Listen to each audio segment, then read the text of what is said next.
이미 한 해를 시작했지만 두 번째 한 해를 시작하는 구정, 독특한 그러한 기간입니다. 어쩌면 새해를 시작하지 못한 분들에게 다시 한번 기회를 주는 새해라고 생각할 수도 있겠습니다. 첫 번째 새해 맞이는 태양을 중심으로 해서 우리가 새해를 맞이했다면, 두 번째는 달을 중심으로 해서 맞이하는 새해입니다. 그러나 우리의 마음이 새로워지지 않으면 새로운 해가 오고 새로운 날이 온다는 것 아무 의미가 없습니다. 사람들은 늘 새로움을 추구하지만 최고의 지혜자였던 전도서의 기자는 해 아래 새 것이 없다고 고백했습니다. 그 또한 새로움을 추구했죠.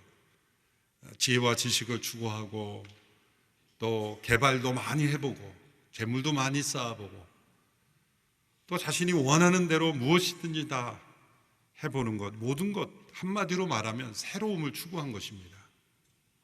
오늘날에도 세상은 늘 새로운 기술, 새로운 문명,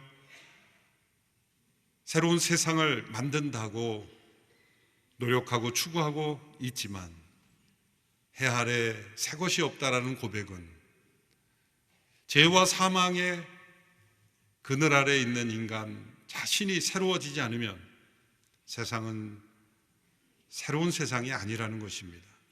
그러나 죄와 사망으로부터 벗어난 인간이 근본적으로 새로워지는 인간이 된다면 세상은 여전히 동일했지만 그 세상은 다른 세상이 될 것입니다. 사도행전의 역사는 새로운 역사가 펼쳐진 것을 우리에게 보여줍니다. 또한 사람들이 근본적으로 변화될 수 있다는 것을 우리에게 보여줍니다. 그것은 세상에 임하신 하나님 나라의 역사이며 십자가에 죽으시고 부활하신 예수 그리스도를 통해 우리에게 근본적인 하나님이 주시는 새로움이 무엇인가를 우리에게 보여줍니다. 베드로와 요한은 평범한 갈릴리 출신의 사람들이었지만 그러나 이 역사 속에 진정 새로운 역사를 펼치는 새로운 사람들이 되었습니다. 어부 베드로가 설교사, 설교하며 전도하며 영혼을 구원하며 치유하는 통로가 되는 그런 하나님 나라의 증인이 되었습니다. 그들의 인성 속에 있었던 두려움, 그리고 조급함, 그리고 충동적인 모습들, 이런 육신에 속한 모든 것들이 떨어져 나가고 그리고 거룩함과 담대함과 능력으로 하나님의 통로가 되는 모습을 보여줍니다. 그렇다고 해서 그들의 인성이 완전해졌다는 뜻은 아닙니다.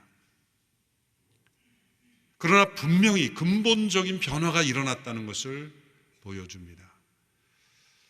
사도행전 3장에서 성전 문 앞에 앉아있던 나면서부터 한 번도 걷지 못한 이를 나사렛 예수 그리스도 이름으로 일어나 걷게 하고 뛰게 한 이 사건이 사도행전 역사의 오순절 성령 강림 이후에 사도들을 통해 나타난 첫 번째 기적입니다. 이 기적이 왜 중요합니까? 장차 사도행전을 통해 오고는 역사 속에 나타나는 하나님 나라의 역사의 새로운 역사가 무엇인지를 우리에게 보여줍니다. 마치 예수님께서 첫 번째 일으키신 기적이 요한복음 2장에 물을 포도주로 변화시킨 사건입니다. 그 사건의 의미의 중요성은 근본적인 변화라는 겁니다. 물이 포도주가 되는 것처럼 예수님께서 우리에게 주시는 구원의 역사는 근본적인 변화입니다.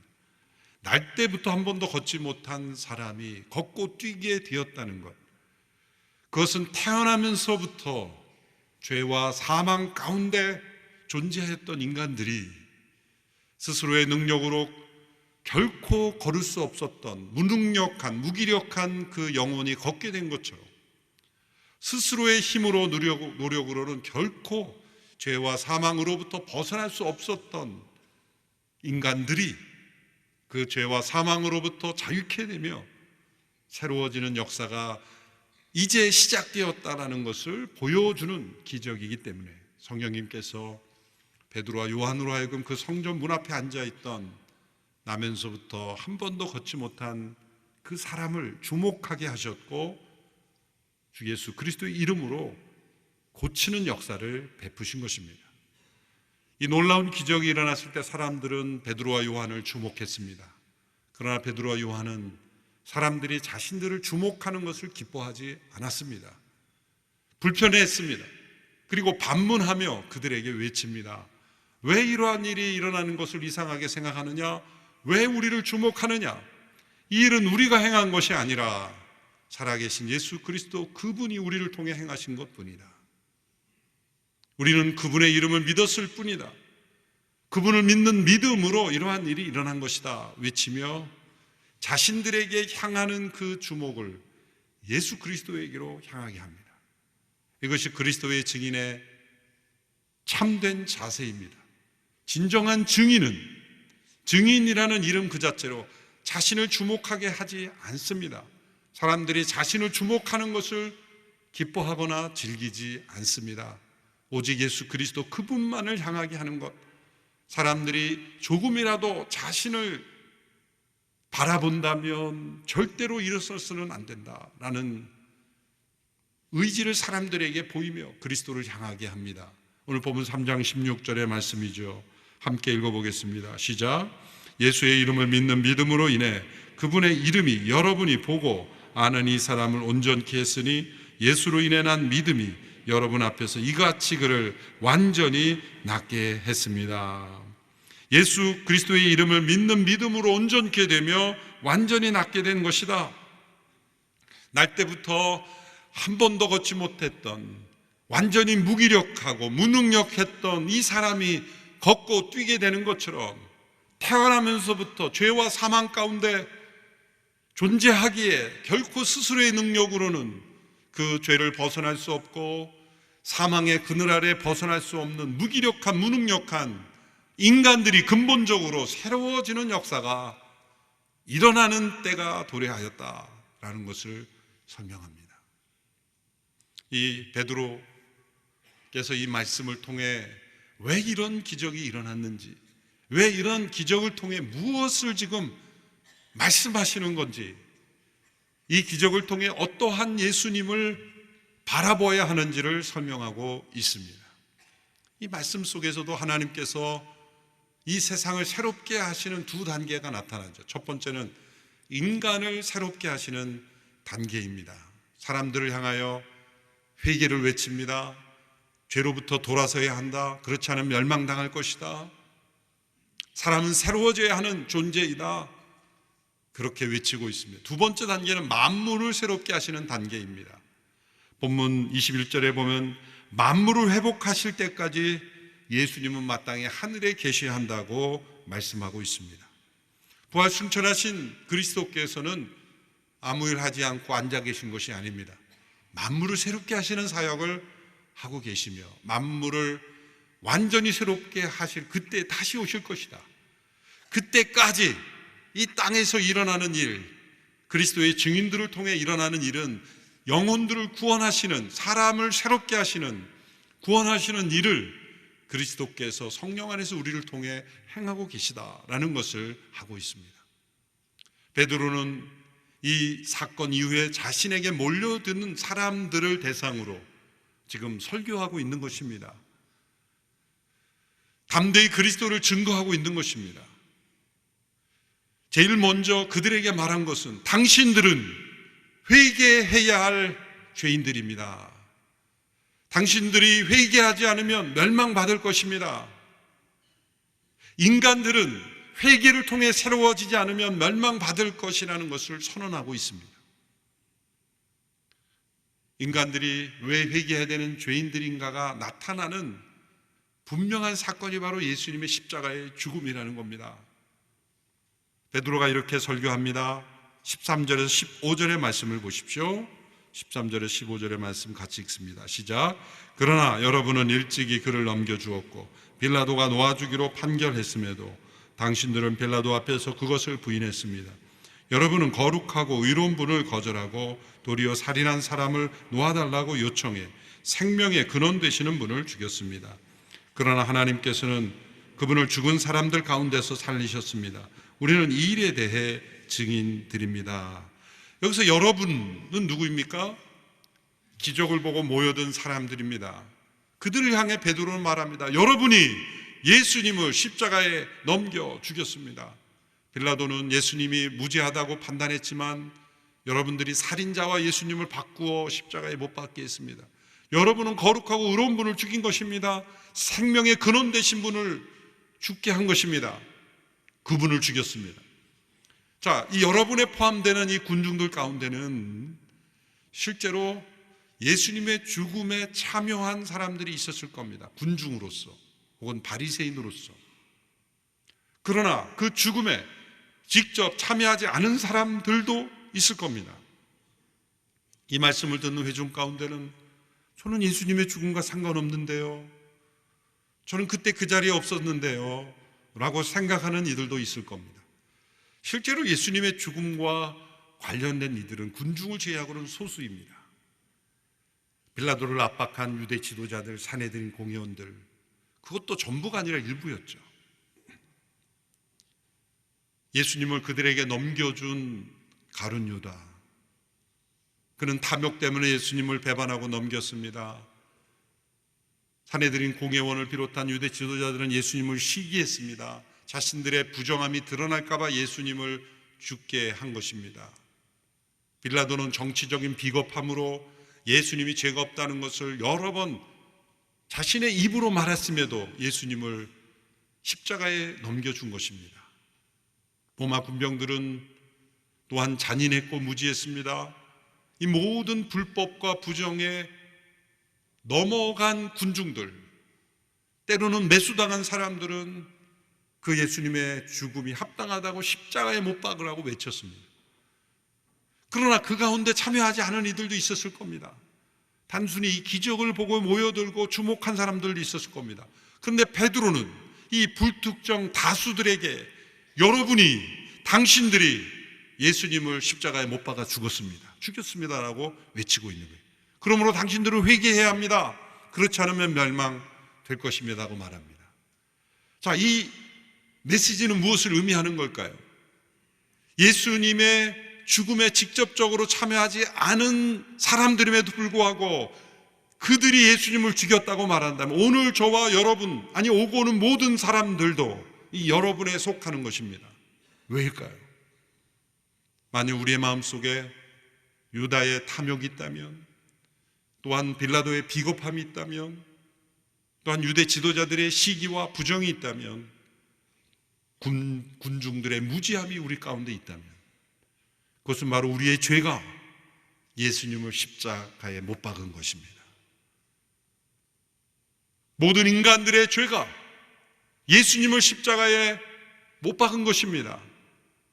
사람들의 죄가 얼마나 악하고 무서운가는 예수님을, 거룩하고 의로우신 분을 십자가에 못 박는 데서 나타났다는 겁니다. 그러므로 사람은 회개하지 않으면 멸망받을 죄입니다. 어떤 사람들은 저는 법 없이도 사는 삶을 추구하고 있습니다. 그러나 사람들이 극한 상황에 처하면, 고난 속에 처하면, 억울한 상황에 처하면 인간의 교양과 교육과 문화로 포장된 인간의 의는 다 더러운 옷과 같이 나타날 뿐입니다. 하늘 아래 새 것이 없다는 것은 태어나면서부터 죄인이지 않은 존재가 없으며, 겉으로 볼 때는 아무리 의롭고 선한 존재일지라도 그 마음 깊은 곳에 있는 마음은 죄악의 공장일 뿐이라는 하나님의 마음입니다. 하나님의 말씀이 진리라는 것입니다. 그러므로 두 번째로, 인간은 스스로 회개할 수 없습니다. 예수 그리스도의 죽음을 통해서만이 우리가 회개할 수 있는 겁니다. 회개라는 단어가 나올 때 사람들은 스스로의 어떤 결심으로 내가 죄를 짓지 않기로 결단하고 그런 삶을 사는 것을 회개라고 생각합니다. 아닙니다. 죄로부터 돌이키는 것은 날 때부터 걷지 못한 사람이 걸을 수 없는 것처럼 인간 스스로 이루는 변화가 회개가 아닙니다. 그것은 불가능한 겁니다. 아무리 굳센 결심과 각오와 고행을 통해서 내가 새로운 삶을 살겠다라고, 죄를 끊어보겠다고, 변화된 인생을 살겠다고 몸부림치며 결심해도 진정한 회개가 일어나지 않습니다. 불가능한 것입니다. 인간 스스로 회개가 일어날 수 있었다면 최초의 인간 아담과 하와가 에덴 동산에서 쫓겨났을 때 그때부터 회개가 일어났을 겁니다.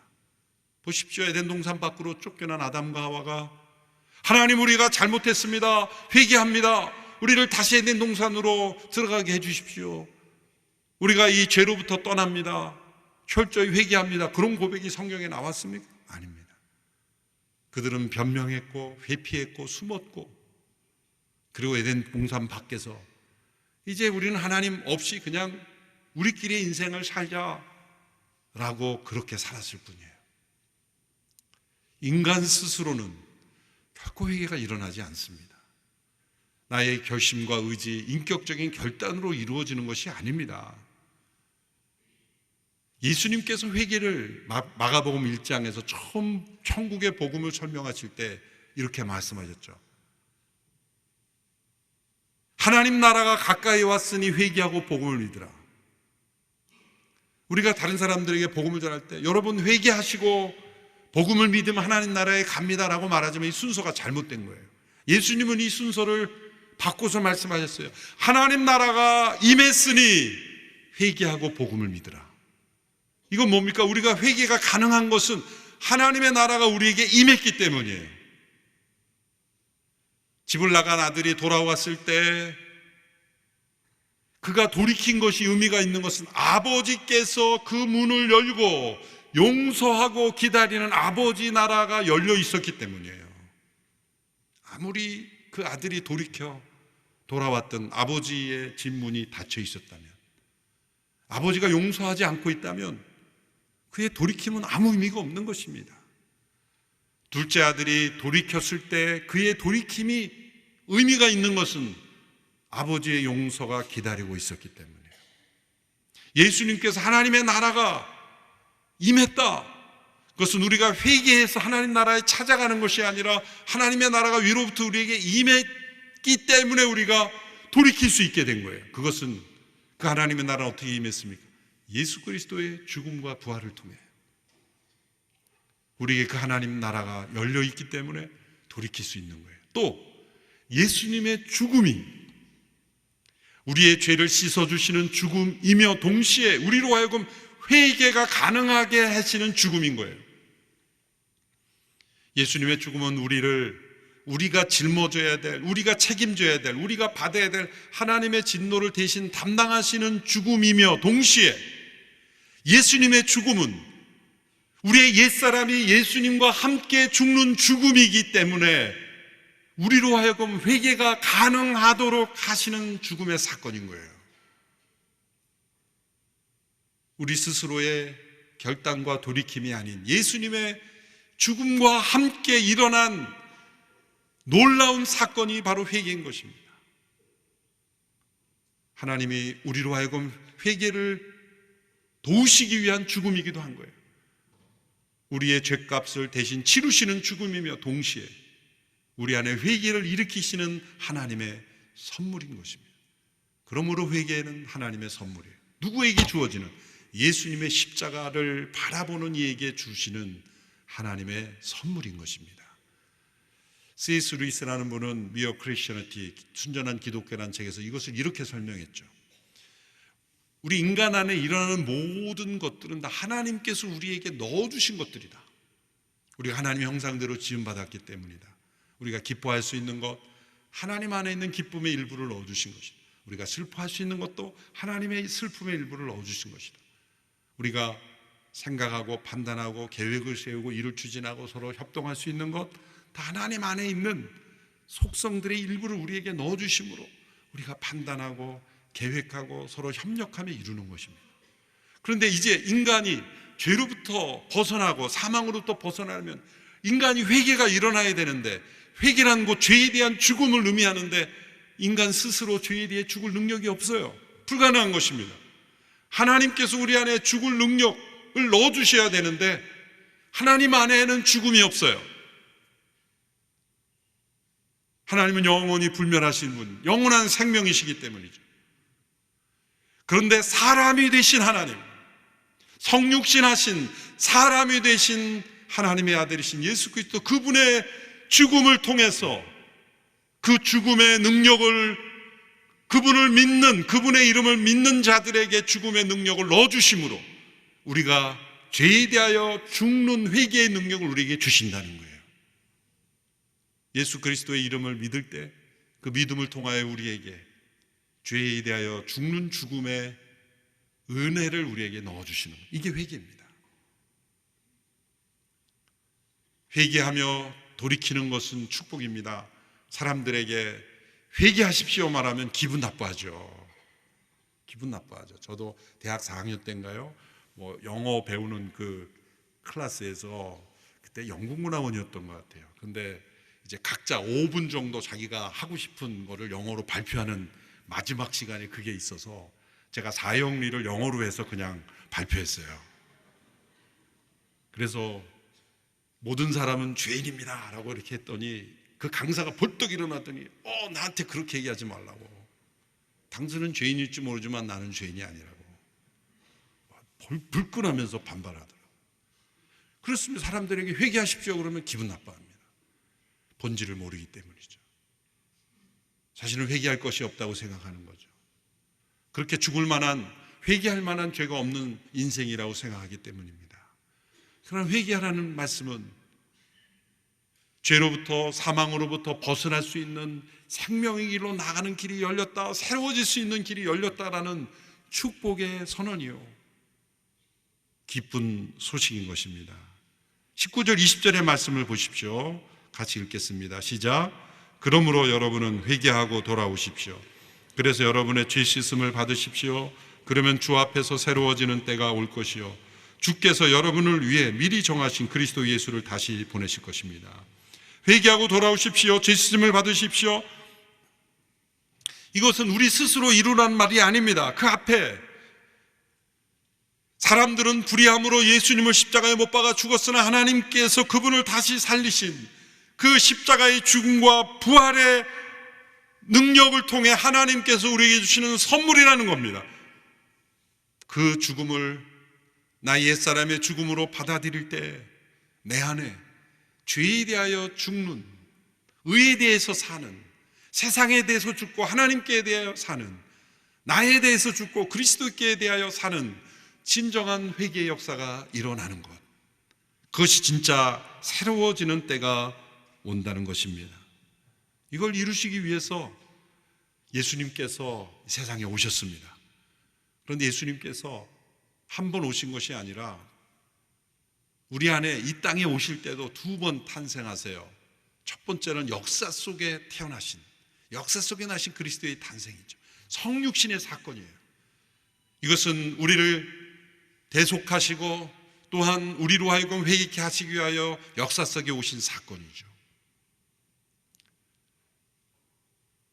이 예수님의 오심과 예수님의 죽음을 수많은 예언자들을 통해 미리 알려주셨습니다. 그분이 이루실 일들을 이스라엘의 역사를 통해 말씀하셨죠. 베드로는 2명의 인물을 예로 들며 말씀을 인용하며 설명합니다. 첫 번째는 모세요, 두 번째는 아브라함입니다. 모세를 통해서 주시는 예언의 말씀의 핵심적인 말씀은 22절, 23절에 이렇게 나와 있습니다. 모세는 말하기를 주 하나님께서 너희를 위해 너희 형제 가운데서 나 같은 예언자 하나를 세울 것이니 그가 너희에게 말하는 것은 무엇인지 다 들으라. 누구든지 그 예언자의 말을 듣지 아니하는 사람은 백성 가운데서 멸망당할 것이다. 키워드는 멸망입니다. 나와 같은 선지자로 오시는 예수 그리스도, 장차 오실 그분을 믿지 않으면 멸망당할 것이다. 모세를 통해 주시는 율법의 핵심 메시지는 무엇입니까? 인간은 회개 없이는 멸망받을 존재라는 거예요. 그것을 율법을 통해 깨닫게 하시는 거예요. 그런데 그 회개함을 통해 얻는 복을 미리 약속하셨다는 것을 또 강조합니다. 아브라함에게 주신 약속이죠. 3장 25절의 말씀을 우리 같이 읽습니다. 시작. 여러분은 예언자들의 자손이요 또 하나님께서 여러분의 조상들과 더불어 세우신 언약의 자손입니다. 하나님께서 아브라함에게 내 후손으로 인해 땅의 모든 족속이 복을 받을 것이라고 말씀하셨습니다. 키워드는 복입니다.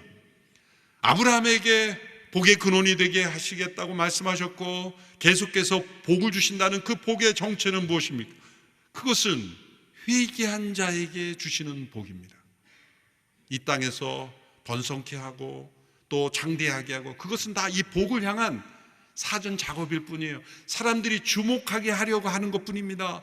그냥 이 땅에서 잘 먹고 잘 사는 번성하게 하는 목적이 아니라 하나님의 아브라함을 통해 주시는 이 복을 받게 하시려고 주목하게 하신 거예요. 그 민족을 주목하게 하시는 거예요.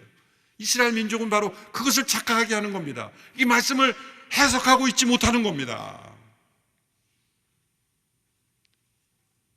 그 복은 무엇입니까? 모세 율법 앞에서 회개한 자에게 주시는 복입니다. 그 복은 무엇입니까? 그것은 이 땅의 역사 속에 오셔서 성육신하셔서 그분의 죽음으로 우리가 회개케 하셨습니다. 거기서 그치는 게 아니라는 거죠. 여러분, 모세가 먼저 시대 인물입니까? 아브라함이 먼저 시대 인물입니까? 어려운 문제를 참 잘 푸십니다.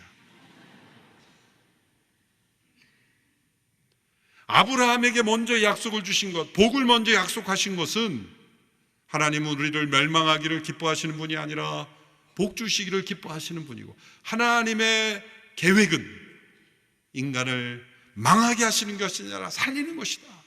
저주가 아니라 복 주시는 분이다라는 것을 먼저 말씀하시는 거예요.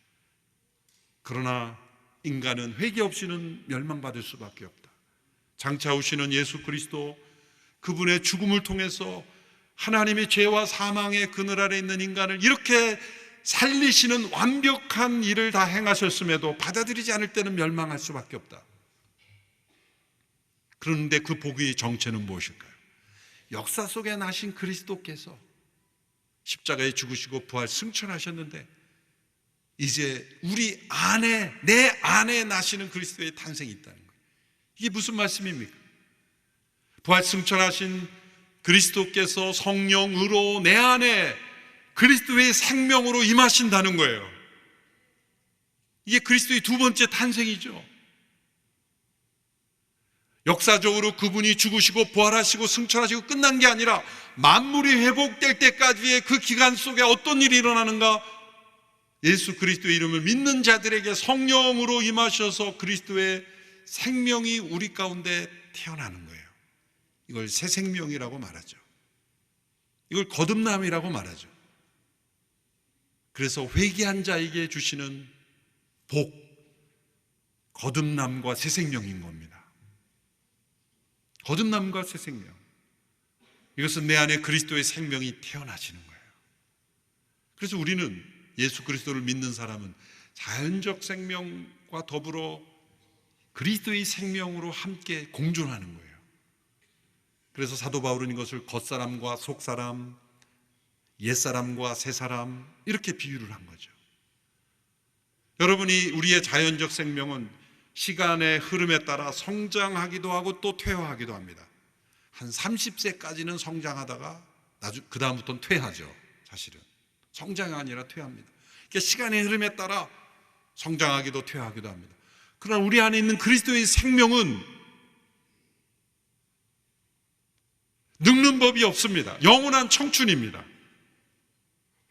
사도 바울은 이것을 이렇게 표현, 나의 겉사람은 날로 후패하나 속사람은 날로 새롭도다. 여러분, 진정한 새로움은 무엇입니까? 우리의 겉모습이 바뀌는 게 아닙니다.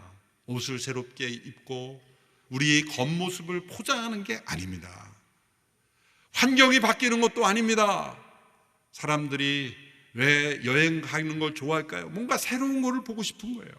그것도 우리에게 나름 유익이 있습니다. 그러나 세계에서 좋다고 하는 곳을 다 다녀보고 뭐라고 말합니까? 역시 집이 최고야. 뭔가 새로움을 추구하지만 만족함이 없는 거예요. 그리고 전도서를 보고 끄덕거립니다. 헤아리 새 것이 없도다. 거기 가서 해를 보고 저 해를 봐라, 별을 봐라. 우리나라에도 강원도 산골에 가면 별 보이고 바다 보이고 다 보여요. 뭔가 새로움에 목마른 인간들, 환경을 바꿔보고, 그리고 옷을 바꿔보고, 집을 바꿔보고, 심지어 얼굴도 좀 바꿔보고, 다 바꿔보지만 해 아래 새 것이 없는 거예요. 그러나 우리의 겉사람은 이렇게 아무리 바꾸려도 바뀌지 않지만 속사람은 그리스도의 생명으로 인하여 날로 새로워지는 거예요. 근데 이것은 잠시가 아니에요. 영원한 거예요. 영원한 청춘이에요. 우리 연세 드신 분들 노화된 거 너무 슬퍼하지 마세요. 우리 안에 있는 그리스도의 생명은 날로 자람으로 영원한 생명이 우리를 온전히 변화시킬 것입니다. 우리의 육신은 언젠가 끝날 때가 있지만 우리 안에는 그리스도의 생명은 끝나지 않습니다. 그렇다면 우리는 절망할 이유가 없습니다. 실망하고 낙심할 이유가 없습니다. 문제는 이겁니다. 우리의 자연적 생명이 우리의 영적 생명을 삼키고 억누르고 있는 거, 아니면 우리 안에 있는 그리스도의 생명이 우리의 겉사람을 새롭게 하며 날마다 새 사람을 입고 있는가? 자연적 생명에 초점을 두는 거, 아니면 그리스도의 영적 생명, 이 영적 생명도 자랄 때 영양분이 필요한 거예요. 말씀과 기도뿐만 아니라 핵심, 이 그리스도의 생명이 자라는 핵심 비타민이 뭐냐면 순종이에요. 순종할 때마다 그리스도의 생명이 불쑥불쑥 자라나요.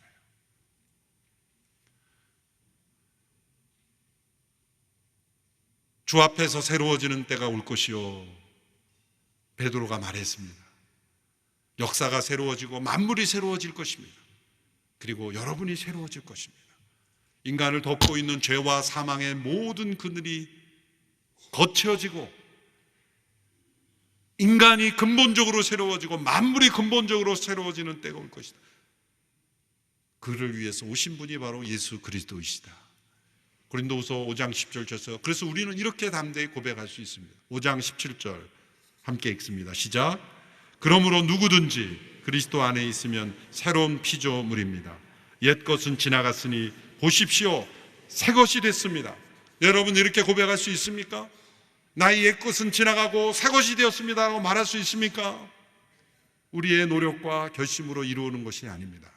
예수 그리스도의 죽음을 통해, 그분의 부활을 통해, 승천하신 오신 성령님을 통해, 우리 안에 있는 그리스도의 생명을 통해 옛 것은 지나갔으니 보라 새 것이 되었도다. 그리스도 안에 새로운 피조물로 날마다 새로워지는 인생 사시기를 주님의 이름으로 축원합니다. 새해가 왔다고 하지만 별로 새로운 것 우리가 없다는 걸 알지 않습니까? 연도가 바뀌고 또 달력이 바뀌는 것 아무 의미 없습니다.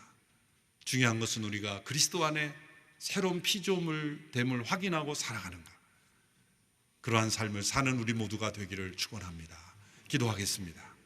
하나님 아버지, 예수 그리스도 안에서 새로운 피조물 되게 하시는 은혜를 감사합니다. 날마다 새로워지는 인생 되게 하여 주옵소서. 예수님의 이름으로 기도합나이다. 아멘.